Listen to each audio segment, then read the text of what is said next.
Le Centre de musique baroque, qui est producteur de ce type de spectacle, qui travaille principalement sur des œuvres qui ne sont pas au répertoire, qui sont donc exhumées, paradoxalement, offre des œuvres nouvelles au public. Parallèlement, ce sont des œuvres baroques. Nous sommes à Versailles, nous avons un magnifique opéra authentique avec la possibilité de faire du théâtre à machine, et ma spécialité est la peinture en décor. Ça, c'est le tout premier dessin que j'ai fait pour Amadis. Alors, ce qui était curieux, qui était intéressant, c'est que c'est une œuvre qui n'a jamais été reprise depuis sa création, donc depuis 2 siècles. C'est une féerie qui est une vieille histoire, puisque c'est un romancero, c'est espagnol comme le Cid, et c'était une pièce qui plaisait beaucoup à Louis XIV, donc Lully l'avait déjà composée au XVIIe siècle. Et là, c'est quelque chose de très tardif, puisqu'on est en 1770, et donc l'histoire, tout le monde la connaît. J'avais la carte blanche, puisqu'il n'y avait donc pas d'iconographie. Par contre, le spectacle les didascalies sont très précises. On est dans une forêt sombre, il y a des démons, il y a un pont, et il y a la forteresse pour le premier acte. Ensuite, on se retrouve dans une prison, dans des cachots, avec un hôtel pour sacrificiel. Et le dernier acte se passe au fin fond de la forteresse, qui va d'un seul coup se métamorphoser après un orage, qui est représenté, en une apparition magique de la fée Urgande, qui est une espèce de Diane ou de Minerve, qui vient sauver les époux, qui est dans une boule de feu, et qui promet un univers heureux et riant. Donc il y a un changement de décor en apothéose. Donc là, c'est amusant parce que c'est le tout premier dessin, c'est-à-dire je mets le CD, j'écoute, et je ne l'avais pas vu depuis longtemps. Et en fait, on retrouve des choses qui sont dans le projet définitif. Alors, il y a bien sûr les châssis de forêt, qui va devenir une principale. Le pont, mais il n'y a pas encore la tour. Avec le système de pans coupés, qui est déjà pensé, là. C'était un peu compliqué, c'est-à-dire qu'il n'y a pas de circulation. Mais il y avait déjà ce principe-là. Et les rochers avec Arcalaüs et Arcabone. Et aussi l'implantation. C'est-à-dire que là, c'est le plan. C'est la façon dont les châssis se succèdent, avec la forteresse au lointain qui est aussi restée, et les terrains.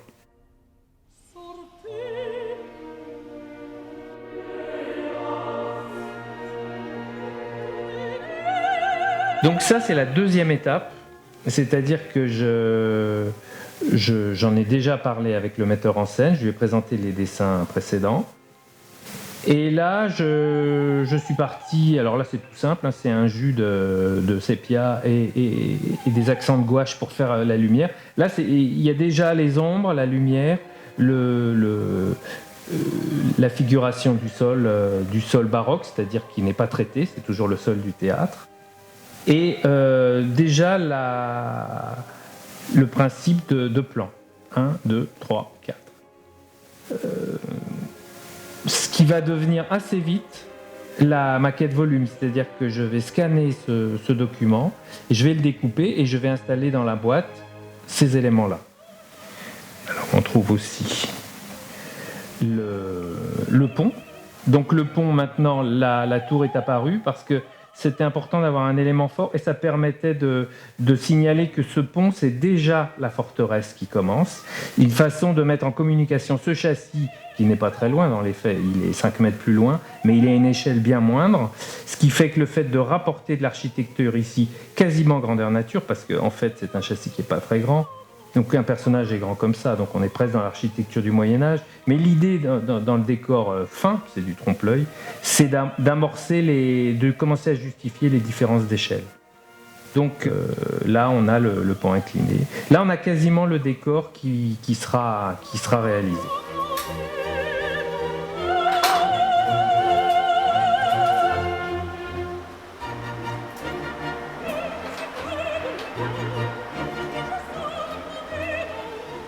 Alors l'étape de la maquette, elle est très importante, déjà pour moi parce que je fais systématiquement des maquettes volumes parce que ça m'est assez spontané et je vais assez vite. Et surtout quand on est dans des images peintes, c'est le seul moment où on passe à la 3D, c'est-à-dire en ventilant les plans.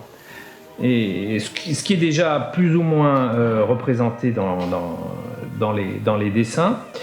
Je vais donc scanner les dessins et commencer les petites constructions qui sont finalement des plans et qui vont devenir des volumes praticables.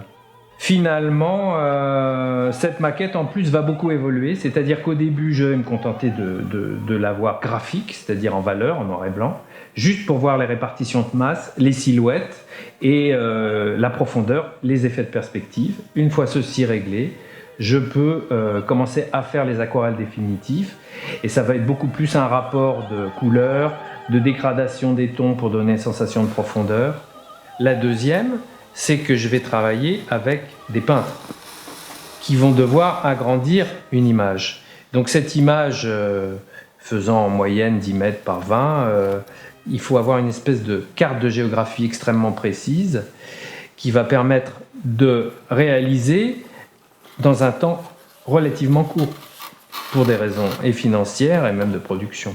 Donc la maquette a aussi un rôle de guide pour la réalisation. Et en dernier lieu, c'est un véritable outil de séduction qui permet de communiquer avec tous les partenaires et même en parler longtemps après, puisque c'est malgré tout ce qui reste, c'est la maquette.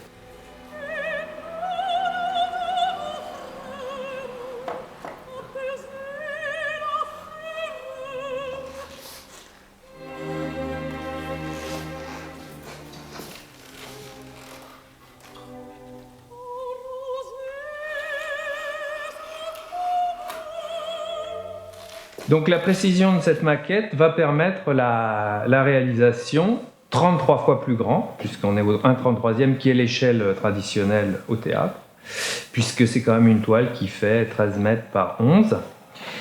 Donc pour ce faire, on travaille au sol et on carroie, c'est-à-dire on fait des carreaux de 1 mètre, et on va commencer à utiliser la maquette pas à pas en traçant debout. Donc on travaille avec des pinceaux emmanchés et le dessin au fusain aussi sur des bambous. Et grâce à ce système de carroyage, qui sont numérotés d'ailleurs, on se retrouve à reporter l'image, puis l'ébauche, les premiers jus. Alors dans le cas par exemple de la soie, ça fuse beaucoup, donc ce sont vraiment des jus qui au début sont des jus atmosphériques, et peu à peu en avançant dans le travail, la soie se sature et on peut commencer à mettre des accents, à mettre des repiqués.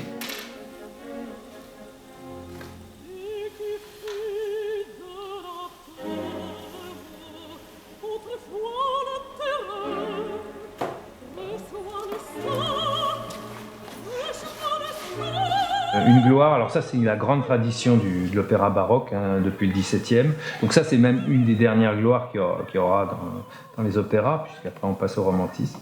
Donc c'est supposé être une boule de feu, donc qui est un peu stylisée, qui est une espèce d'étoile.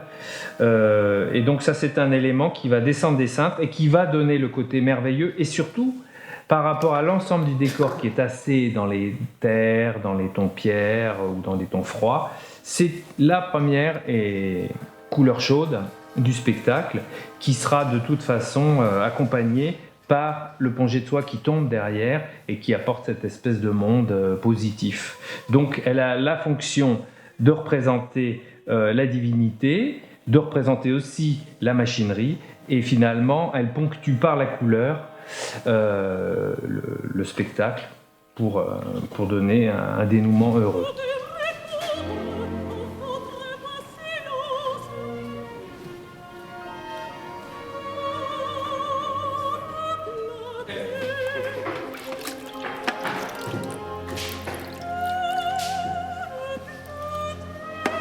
La technique de peinture, elle est construite par rapport au format. On fait des toiles qui font 10 mètres par 20, donc il n'est pas question de travailler sur un échafaudage, ce serait beaucoup trop long, on n'aurait aucune visibilité, donc on travaille à plat, dans des espaces qui permettent de faire généralement 2 toiles pour pouvoir les comparer.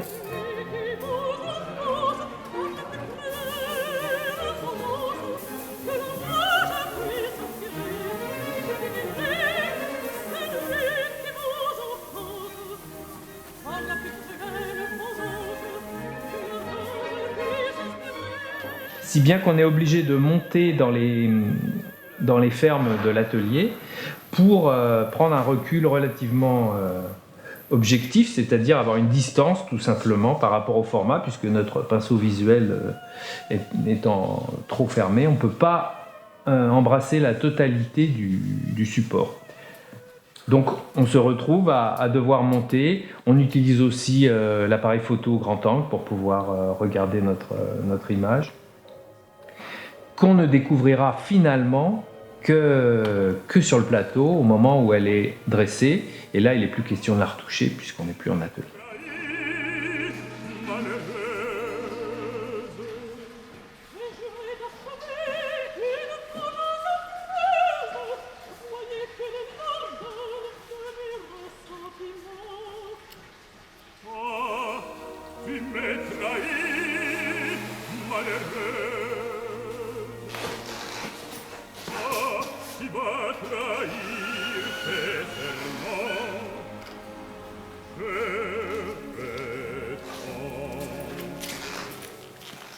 Alors le ciel est très important dans ce décor puisque c'est la seule découverte, à part le tableau final qui est celui d'Urgande, mais c'est un ciel qui va faire l'ensemble du spectacle, tous les tableaux. Alors il est assez neutre en teinte et assez chargé tout en étant très linéaire pour donner une sensation de perspective, qu'on a l'impression qu'il file, puisqu'il n'y a pas... Il n'y a pas mieux qu'un ciel nuageux pour donner une grande graduation d'espace.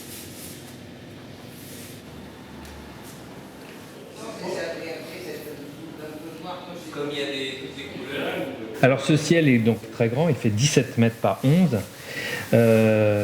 Et il a été peint extrêmement vite parce qu'il est quand même assez architecturé et en même temps il est en perspective et en mouvement. Donc les peintres ont dû vraiment le construire au fur et à mesure dans le frais, c'est-à-dire poser les masques, les mouiller, les étirer, ce qui fait que ce ciel a été peint en 3 jours à 3 personnes.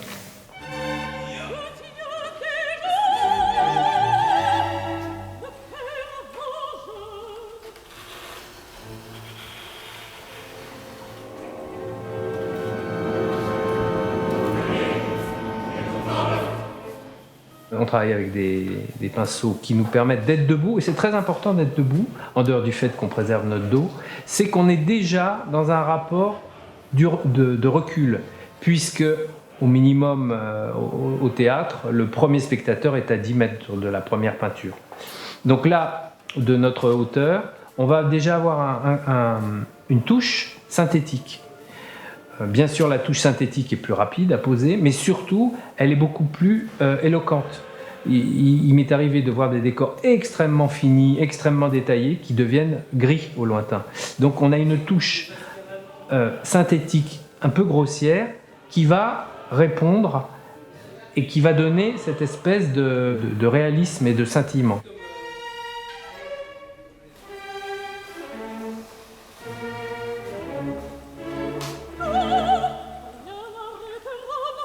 Donc là, c'est une toile composite, c'est-à-dire qu'il y a 2 images en une.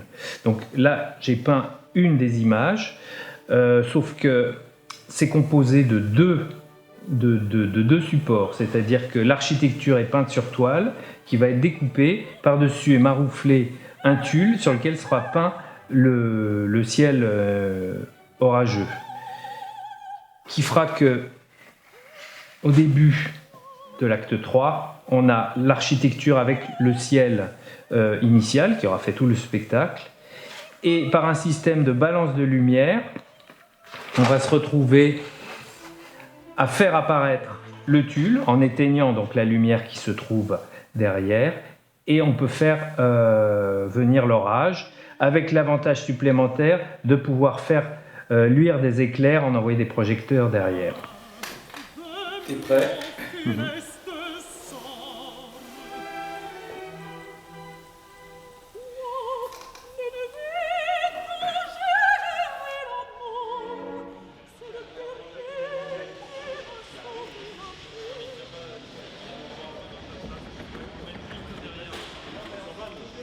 Donc arrive le moment du montage. Donc on a quitté l'atelier. Donc là, ce qui était particulier, c'est que tous les châssis, toute la construction a été faite en Slovénie. Donc ça arrivait du camion, quasiment le jour même. Donc le décor s'est rencontré de Ljubljana à Pantin, sur le plateau de l'Opéra Royal de Versailles. Et on avait 2 jours pour tout monter le décor. Il y avait 2 opérations. Il y avait la tension des toiles sur les châssis. Et sinon le marouflage, c'est-à-dire coller la toile sur le support bois, qui est une opération assez simple, mais c'est assez grand. Donc pour éviter les plis, les faux aplombs, les bulles d'air, on est assez méthodique. On a un système d'encollage, ensuite on pointe les toiles, on les dégrafe, on en colle et ensuite au balai on les maroufle. Et une fois que tout ça est bien sec, on chantourne les bords parce que forcément les châssis en Slovénie étaient approximatifs et donc la conjonction de nos dessins et du châssis approximatif, il y avait forcément des pièces en plus, des pièces en moins. Donc il y a tout un petit jeu de rustine, de redécoupage. Et tous les bords des châssis sont taillés en biseau de manière à ce que la lumière ne tape pas sur la tranche qui va dessiner le plan. Or, si chaque plan est taillé en biseau, il n'arrête pas la lumière, donc on peut continuer à créer l'illusion, c'est-à-dire un feuillage va se découper sur un autre feuillage et on ne saura pas vraiment où est la limite. Par contre, on verra l'acteur se déplacer entre, donc l'illusion est d'autant plus grande. Donc il y a tout ce travail de biseautage, de peindre les champs aussi en noir.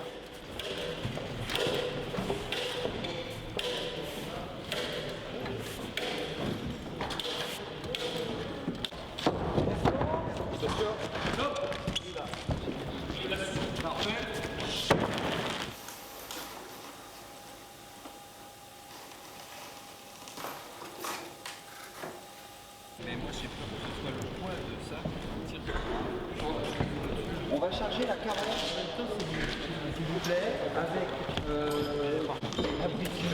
Donc après, il y a le moment préféré pour nous autres peintres, c'est le moment où on va équiper le cintre. Alors qu'est-ce que c'est?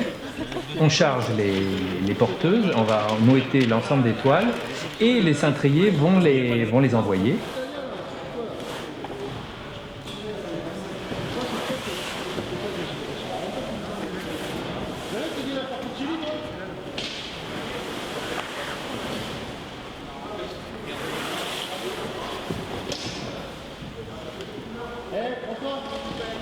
Donc on est tous là, généralement, quoi qu'on fasse, on s'arrête tous et on regarde la toile se dresser parce que finalement, c'est sa fonction, c'est-à-dire qu'on l'a toujours travaillée à plat, elle va nous submerger puisqu'elle fait 10-12 mètres de haut et elle va se déployer donc avec la fluidité et l'image se révèle à ce moment-là. Alors l'éclairage n'est pas bon, on est soit à contre-jour, mais finalement, nous qui connaissons notre image par cœur, elle va se mettre à fonctionner puisqu'elle est en rapport avec notre corps, c'est-à-dire notre échelle, et ce qu'on a voulu raconter. Donc du coup, on est impliqué dans l'espace. Une ruine devient une ruine, d'une certaine manière, alors qu'avant, c'était un motif sur lequel on travaillait. Donc ce moment-là est à la fois un peu redouté, mais en même temps, c'est un moment de plaisir parce que, en général, c'est toujours plus beau quand on redécouvre sa toile à ce moment-là.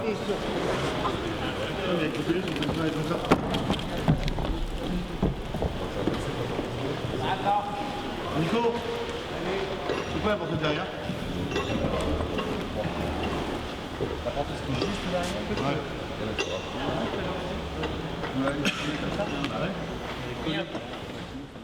Donc c'est un moment très fort où on est spectateur de son travail, ce qui est très rare, parce qu'un peintre de chevalet est en permanence dans le jeu auteur-spectateur, puisqu'on peut regarder sa peinture comme le futur observateur ou amateur. Alors qu'au théâtre, non. On est dans une situation totalement distordue. On est prêt, l'image est au sol, les rapports, justement, des images les unes avec les autres, ce rapport n'existe pas et va d'un seul coup se révéler sur le plateau à l'échelle.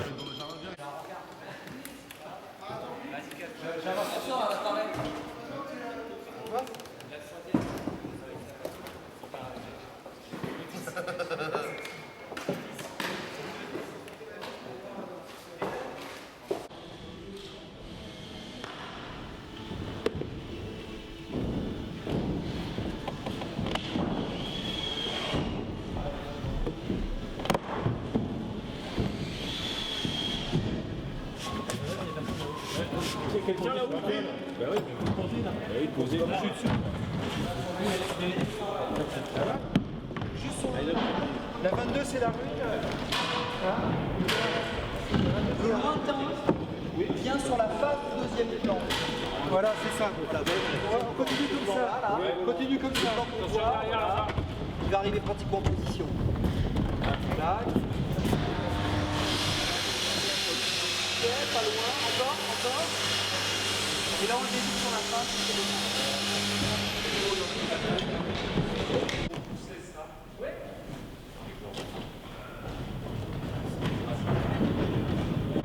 Je vois les repères au fond. Ouais. On s'en met dedans. J'ai l'impression que tu vois. Vas-y, Garnier. Ouais.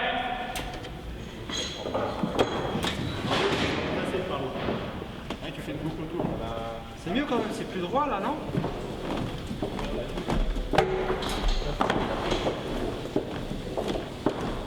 Attends, est-ce que ça va aller là? Tu sais quoi maintenant, Stéphane? Oui. Si ça n'est pas assez, là il faut rajouter de la longueur ici. Là.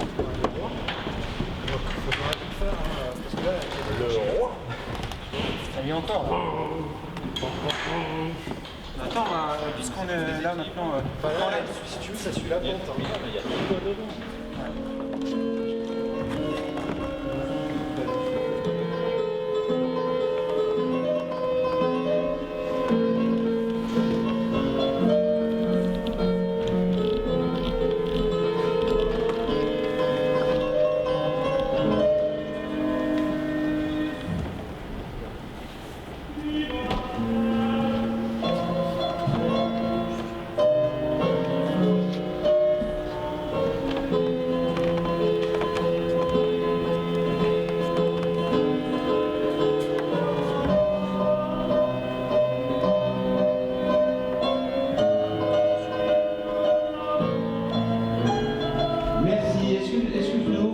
On va devoir s'arrêter pour régler l'entrée du pont. Les repères sont modifiés. C'est-à-dire qu'il faut qu'on fasse rentrer le pont. Donc ensuite, il y a la livraison, c'est-à-dire que le décor est planté, tous les éléments sont là, fonctionnants.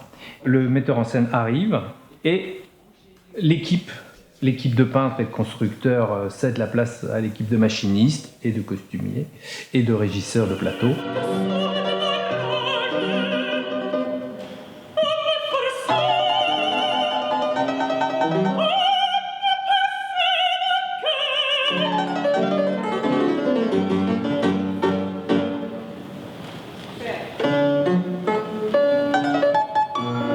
Donc c'est toujours un moment un peu étrange puisqu'on est assez vite, on est dépossédé, c'est-à-dire qu'on a fini notre travail. Sauf que moi je ne l'ai pas fini puisque je dois aller jusqu'au spectacle. Et pour ce faire, il va y avoir le rythme des changements de décor, l'occupation de l'espace, c'est-à-dire faire des propositions ou trouver des raccourcis pour des problèmes de jeu, et puis l'éclairage.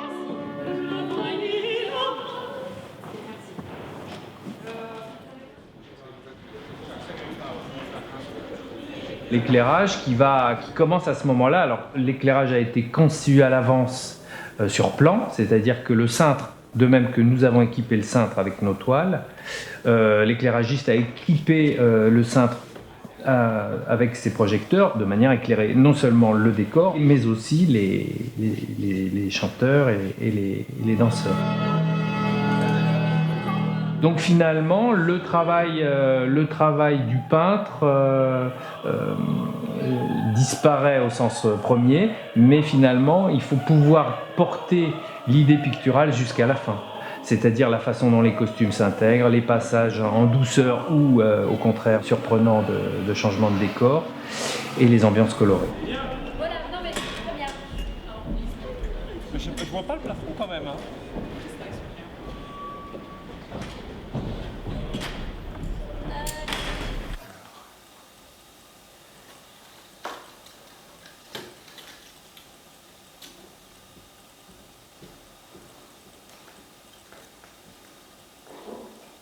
C'est bon.